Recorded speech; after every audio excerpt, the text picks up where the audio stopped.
Why do I play Silver Bowl? Because the sound is so satisfying. The thump of Silver Bowl. Oh yeah. Yep. Oh yeah. Okay. Okay. Yeah. These are good. These are good. Yeah.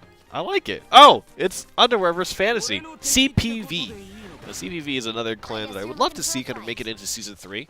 And they're playing... Wow. Interesting. So it's going to be Wizards of Oz, Dirt Rune, and Aggro Sword, which is, I feel like, a combination that we've seen a lot more today than in EU. I feel like in EU people... we're not going to the rune options quite as much, but very prominent here today in Underwear running Sword Shadow. So take it away, guys. Absolutely. So we didn't see very much rune at all yesterday, and we see it in a lot of players' lineups this time, and basically different variations. We see Daria, D-Shift, we see Dirt Rune, so players liking their rune over here on the West. What do you think about rune right now? And if you were playing rune and you didn't play D-Shift, what do you think would be your option? And I didn't play D-Shift? Ooh. Yeah. Probably something close to what Fantasy's playing with Carl and Taboo. I like Earth Rune with Carl in it. Carl feels so nice, such a strong, powerful 3-drop for a defensive Earth Rune deck. Absolutely. We talked a lot about Carl yesterday, actually. Not to be confused with the guy from Aqua Teen Hunger Force. Okay, this guy's way better, way cleaner. He heals you. He feels good. But yeah, it's a much better 3-drop option than Dirt Rune ever had before, and it does just so much. And especially, like we said yesterday, if you open up with a Magic Illusionist, it just presents this game plan that's just really hard to deal with in the early game. Oh yeah, absolutely bonkers. And I also do want to clarify that Underwear is actually not playing Aggro Sword. He's playing, not quite Commander Craft, but he's playing like, he's got Lux in here, and he's got like Fang Blades and Unsheath Blades. He's playing like a mid-rangey sort of, I don't know, underwear sword, I'm sure. Like, I don't know what to call it, really. I actually really like the mid-sword list. They're not as explosive as the aggro variants, of course, but they definitely have new dimensions to it. Like you mentioned, Unsheathed Blade. We haven't seen that card in competitive play yet, but it's one of the first cards that I actually played in Sword when the set came out because it just does so much. Like, playing a Fangblade Slayer on 5 feels really good. Oh, yeah, absolutely insane. You can get some crazy turns that Sword never had access to. Like, it can even open up options like, Leonidas or Alexander, which, of course, not many people play. But, on turn 5, it can go crazy. Like, imagine putting out a Leonidas on turn 5 with an Unsheathed Blade into a Bane or something. And then you're just like, okay, turn 6 and above, let's go.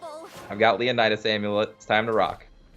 Yeah, little known fact for most players if they don't play Take 2, Leonidas' amulet he leaves behind, called Leonidas Resolve, is probably the single most broken amulet in the entire game.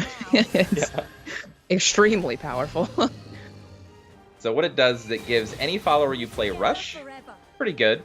Also gives it +3/+3. Pretty good. Pretty good. Works very well with the sword cards like, Council of Card Knights, Alwita's Command, Round Table Assembly, whatever you call them, you know what I mean? Like, it gives so much value. Works great with Laurel Fencer also. Yeah, Mars, that's true. And Front Guard General. Very good draw. Evolving the Lux to get rid of a, that's interesting. I like this play a lot. We've talked about this against Rune. If you can just basically negate the big damage spikes they can deal to you, it makes it really hard for them to win the long game. Like, it's when you're like sub 10 against Dirt Rune where you're just like, oh crap. Like, now they can actually just finish me off with any number of different things. But sitting at 20, playing very defensive here, I like it. That's true. It's true. Front Guard General is going to hurt pretty bad here if he goes for it. Yeah, that Mutagenic Bolt is going to take care of that quite easily. Decides not to. I think I like the Mars General here. You take care of the 3/3 Vault here, get rid of the damage. Getting to see Mars actually get really good effect here, keeping that Geno alive, nice and healthy. Master Mage Levi popping the board. Underwear had to know that was coming, though. Dirt Rune's got a bunch of cards in hand. One of those is going to be a Master Mage or Taboos or something, so. And we're closing it on turn 9. Fantasy not quite at the 6th threshold that Underwear wants. This will be a perfectly fine trade for Fantasy here. Mutagenic Bolt for Front Guard General. Very good. Being able to push 6 damage, 7 with the Rat on the following turn. Also putting himself in kind of a weird spot, though. If that rat survives and Underwear can deal with this board, We then could just that kill the rat. He didn't. He chose not to, but he could true. have killed it. That's true. It could drop him down to 6 or something like that and kind of help finish off the game here.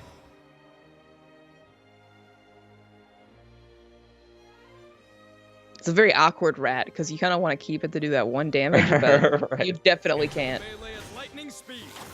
Albert for not board control. There's no way Albert's for board control here, but he's gonna lose the game if he doesn't. So, oh, okay, all right.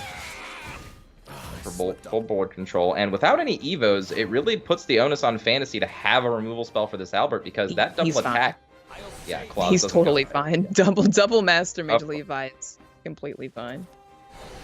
And Professor of Taboos, of course, not needing an evo to kill this Albert, doing its Earthright dance.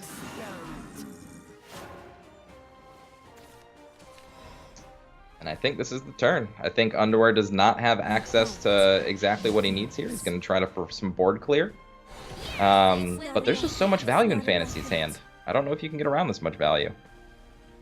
Well, Mars does prevent the ward from being one-shot. Although he can just Taboos attack is still in first. play. Ooh. Yeah. Okay. I like it. But That's yeah, basically the only clean trade that he has. Yeah, it's still just lethal. Yeah. Master Mage Levy coming on down, doing some business. Professor of Taboos gonna clean up the job.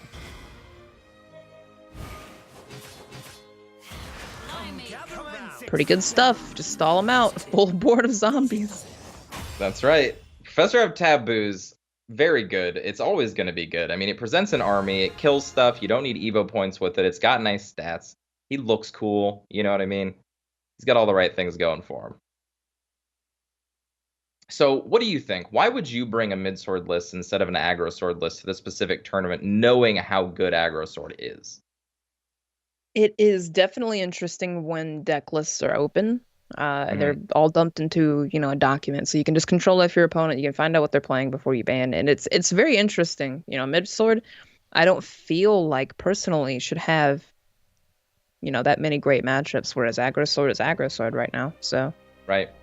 Mid sword, like that's kind of where I've been trying to feel out mid sword at the moment, because I have played it a decent amount.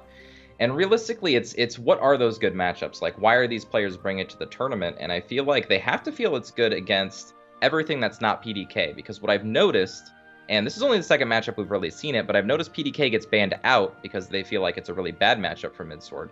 But I imagine they feel it's really good against aggro sword and all the aggro decks out there right now. But I don't know. Yeah, I mean, I can really see seen it mid-range perform sword that beating well. aggro sword. Like, it's definitely possible.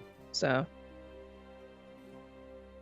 Just interesting choices. Looks like we've got a little delay here on the next game, but that's okay. So we get to see if Fantasy's sword deck, and if I remember correctly, Fantasy is he played in a tournament, the release tournament, a couple weeks ago, and actually won it with a sword list.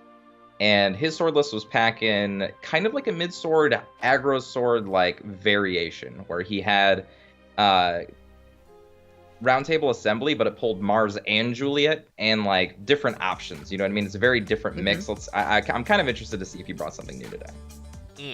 How do you feel so far? I mean, we talked a little bit about kind of Commander Sword and some of the tools that are available with it.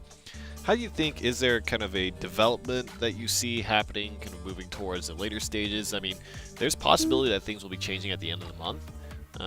But do you think that there's still very interesting tools for Sword to look to kind of make sure that that synergy stays alive? What do you think is the future for the deck? It's tough to say. It's got such a big toolbox now. I mean, Roundtable Assembly by itself is a huge toolbox, especially with all of the new 3-drop commanders that Sword has access to, right? Do you play Council of Card Knights? Do you not? Do you go up to Fangblade Slayer? Do you not? Do you play like the tutor effects earlier? Do you play aggro? Do you play the Rush followers or do you play the Storm followers? Depending on what you were trying to do up the curve. Like it has literally so many options. It's really hard to say. It's very hard to say. I think you missed the most important question. Is do you play Roland or do you not? That's the question. Roland, I don't know. If any of you guys watch Shadow Nexus stuff and you hear me and Aya talk every single day, and for the last year, it feels like already, don't play Roland, okay? Roland's a sweet card if you like to have fun. It is not a sweet card if you like to be competitive. I personally don't like the card at all. I won't go into a tirade like I do in my own streams, but I would not suggest to play that card. I think Roland's honestly she's fine, she's just not good enough. And she's fine against Roach, really. Like, she kind of stops Roach entirely, so. She can help against Roach, but we've even casted games where we saw Roland lose through multiple Roaches. It's just, it can stop things, but does it really? Anyway, let's get into this game. Talk to me about this game, Envy. What do you feel like this matchup, like, why do you think mid-range sword has a good matchup here, or why do you think the players think that? Mostly because you play Veteran Lancer and you play Front Guard General. It's gonna basically be the reason. But and a lot of times we've seen these sword decks not actually let their opponent get to turn 7 and stuff like that. So maybe Front Guard General is not the best, but if it has the defensive options up to it, then Front Guard General definitely slams the door later in the game. Absolutely. Yeah, well, I mean, it's gonna probably get there. You know, you have Veteran Lancer on 2. Mars actually buffing Veteran Lancer is pretty good. You have 2. We have a ward on 5 through Council of Card Knights, a ward on 6 through Alwitas, and then a ward on 7 through Front Guard. So, I mean, you can stop damage from happening. That Mars value that turn was absolutely insane. It let his Rush follower stay alive. It made his Veteran Lancer get bigger. Like, just so much value out of that card. Fantasy has to spin and evolve on a ward, which is something he doesn't want to do, but he's going to have to keep doing, so. Gotta kill that Mars. I agree with that play. And then gets rid of Mars, yeah. Doesn't even go phase. Council of Card Knights with Mars in play. Actually, no, that doesn't work. They don't get buffed, I don't believe, right? Or is it every follower with Mars? We just scrolled off of it. Mars is Swordcraft, I do believe. In any case, Card Knights, yeah. Yep. Getting Mars off the table is very important. Yeah, for sure. Albert coming down. There's a Bane on the board, but it's not going to matter. He can just kill the ward and then attack the Bane. But, I mean, this is what I was saying. Like, you got double Front Guard General on 7. This is 100% Underwear's game. There's no way he loses this game. Yeah. Oh, Bladed Hedgehog. Love that card. Love that card. Amazing in this mid-sword deck because of how much Storm and Rush is in it. It basically just is a must-kill card early in the game for most decks because it will just continue to grow every single turn. Look at that. Oh, my gosh. Underwear actually didn't even kill the Espel. Huskarity's not right now. He didn't even kill the Albert. He just went face. This is what you can do with Sword. Doesn't matter if you're playing a slow Sword deck or a fast one. You still have access to a lot of the same cards like Albert. So yeah, I mean, Fantasy's the one having to evolve to take the board back now. Like, he didn't go first. He's going to start seeing double Front Guard Generals. This is going to close out very fast on him. This is an easy trade. Easy trade. So yeah, as the game progresses now, getting past this Front Guard General might prove to be... Oh, never mind. That'll help. Every single time we say that, Council of Card Knights gets top decked. I'm pretty sure that's happened like every single time. Yeah, it's such a good card. Probably gonna full clear here.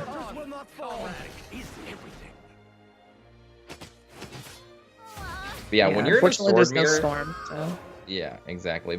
What I was going to say is, in the Sword Mirror, like, the one thing you don't want to see is your opponent close to 20 and you under 10. That's, like, literally the place you don't want to be when you're playing the Sword Mirror. So, Fantasy definitely knows he's against the ropes here.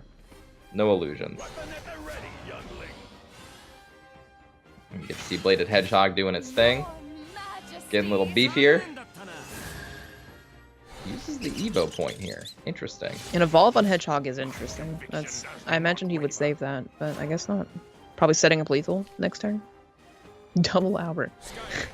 Okay. Yep, so this will probably trade into the Hedgehog. Mm-hmm. And then, yeah, this next Front Guard's basically just going to shut this game out. Like you said, these Front Guard Generals, absolutely insane in this matchup, doing a ton of work. Basically clearing out a board from Fantasy and now just making this Geno just lethal over 2 turns regardless of what else happens. Exactly. An enhanced Albert's not even good enough, he just surrenders. Whew. Alright. Evening it up his Underwear, doing work with his mid-sword deck. I'm glad to see that deck win. I want to see that deck play against more matchups. I just want to know what it feels like. I mean, I'm 90% sure that's the matchup he wanted to find with it. I think the mid sword wants to snipe aggro sword. I feel like it's got to have different good matchups too, though. Like, yes, it's good against aggro sword, but what else is it good against? And that's what I want to learn. Well, you do also play Alberts. I mean, you have the Albert Reach there. You play Council Card Knights as well, so you can play that Storm plan. You just can't go as fast. Right. You're not round table assembling into double Juliet action. Okay, here we go. This is the type of hand we like to see with Atomy. Okay. That needs one more card to work, and if he gets it, didn't mull the Bone Chimera, but gets paid off anyway. I actually like not mulling the Chimera there. When you're on the play, I like keeping it. Even against the sword deck. Interesting. Yeah, for sure. Okay. You're on the play. You get to play it first. Ooh. Also nice. Belinus the Shining. That's right. Helps he draws prevent a one-drop this turn. Ooh. Helps prevent some aggro turns here, the Belinus does. Right. Especially if he's able to pop Atomy this turn. If he gets a one-drop. There's a lot of them. Oh. Ah, no. That's okay. Close. That's fine. That's totally fine. Fantasy is not going to be board trading here by any means. This is not a board against Shadow that you want to trade into. So Atomy will be popping next turn. Exactly. In turn 4, Atomy is a little less high rolly. It's more average. So, you know, it's the best we can ask for, I guess. Still good. Yeah. Turn 4 on the play Atomy is not bad. Exactly. You might have to play a little bit more defensively against a sword deck like this than you would normally do this early with an Atomy, but still very potent. Actually, a lot of different ways to play this turn out. Oh yeah, there are, definitely.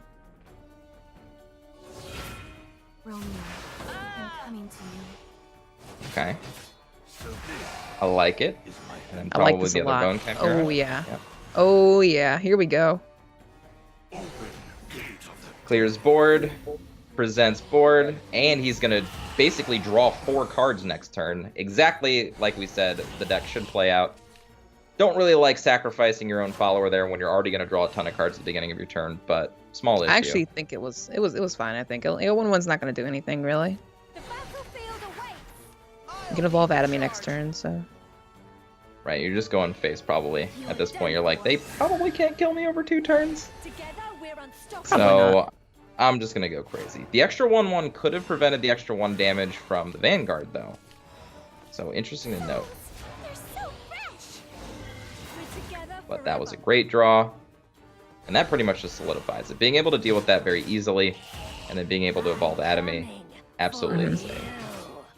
Gets the Haunted House to clear out the entire board anyway. And that's Atomy. That's what Atomy's supposed to do right there. Atomy. Turn 6 win. 10-10. Unbelievably powerful. Fantasy's just like, what happened to my life? Why did I think just honestly, get Atomy does so well because no one plays Dance of Death for some reason, except for like random forest decks. No one's playing Dance of Death. That's it. This is not a metagame where you really want to be playing high-costed removal, and that's kind of like exactly like you said. This is like the niche for Atomy. There's nobody playing cards that remove it. Maybe against Shadow you can't evolve it because they have Soul Squashers, but beyond that, it's really tough. Yeah. And then also the PDK matchup, the Prime Dragon Keeper matchup in Dragon, they would evolve a Dragoon Scyther or something. But, you know, outside of all of that, there really aren't many ways to get rid of it. Not many at all. And it definitely takes up a lot of resources. Like, even if you're in that scenario against PDK, if they're playing their Dragoon Scyther plus an Evolve just to kill your Atomy, they're losing an Evo point, they're losing their Scyther for late game damage and board clear. Like, they're basically stopping from, like, ramping or doing it, or else their plan was. Fantasy is, I think he's taking a screenshot, putting it on Twitter. Yeah. Hashtag delete Atomy. Hashtag Atomy too strong. Please fix. Oh, goodness. Underwear's savoring it now. He's like, yep, we did it. We did it. An exemplary battle. There it is. No BM. Underwear. No BM whatsoever. With the 10-10 Atomy. That's the stats you get on Heavenly Aegis. He had it on turn 4. Yeah. Turn 4. Now, if only you could have a card that makes enemies spell immune and effect immune. That's all we need. Oh yeah, let me write the letter to Slow Saiyan down right there, now. buddy. This is It's my called Usher.